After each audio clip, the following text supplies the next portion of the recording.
Today's word of God is taken from Luke chapter 23 verses 33 and 34.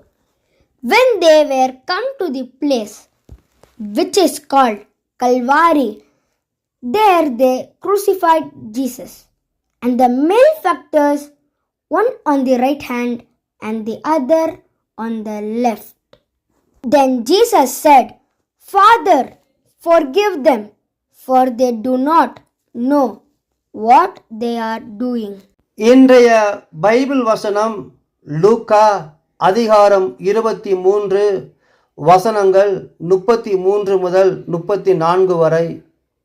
கபாலஸ்தலம் என்று சொல்லப்பட்ட இடத்தில் அவர்கள் சேர்ந்தபொழுது அங்கே இயேசுவையும் அவருடைய வலது பக்கத்தில் ஒரு குற்றவாளியையும் அவருடைய இடது பக்கத்தில் ஒரு குற்றவாளியையும் சிலுவைகளில் அறைந்தார்கள்.